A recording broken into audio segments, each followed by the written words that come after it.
La production laitière par chèvre progresse. Ceci s'explique par une meilleure qualité des fourrages, mais également par une amélioration de la technicité des éleveurs nouvellement installés.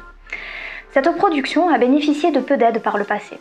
Mais désormais, avec la réforme de la PAC et en particulier de l'ICHN, le soutien public s'intensifie. Ces exploitations ont un mode de conduite intensive, comme le montre le poste aliment acheté. Il absorbe 40% de l'ensemble des charges hors amortissement. La hausse de la production laitière explique son évolution. Au 1000 litres, son coût a progressé de 12 € en un an. C'est vraiment conséquent.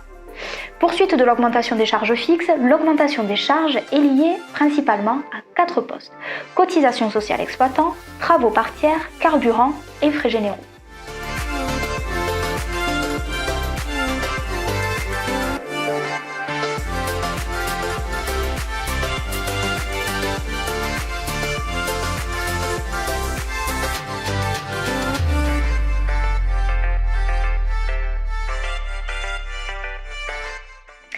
Cette production évolue pour l'instant dans un contexte favorable. Elle bénéficie d'une image positive auprès du consommateur, d'où un marché en croissance. Au niveau européen, on observe une reprise de la production. Ceci pourrait avoir des conséquences défavorables sur le coût du prix du lait. En même temps, le coût de production augmente. L'équilibre financier peut être vite compromis. Une vigilance particulière doit être portée au niveau de l'autonomie alimentaire. La demande en lait de chèvre est dynamique et en croissance depuis plusieurs années. La collecte de lait de chèvre en France a progressé sur 2017. Elle reste toutefois insuffisante pour satisfaire la demande. Les laiteries doivent donc faire appel aux importations pour compléter leur approvisionnement.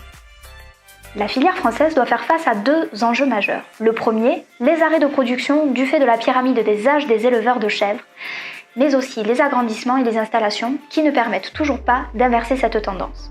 En second, accroître la production française pour satisfaire la demande, tout en étant attentif à la concurrence potentielle de nos pays voisins, comme l'Espagne qui a fortement augmenté les quantités produites.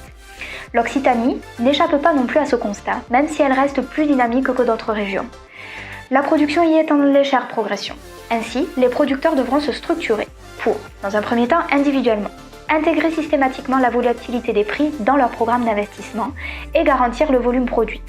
Maîtriser les coûts de production par une amélioration de l'autonomie alimentaire. Une réflexion sur l'assise foncière pour y parvenir est nécessaire. Et enfin, collectivement, relever le défi du renouvellement des générations.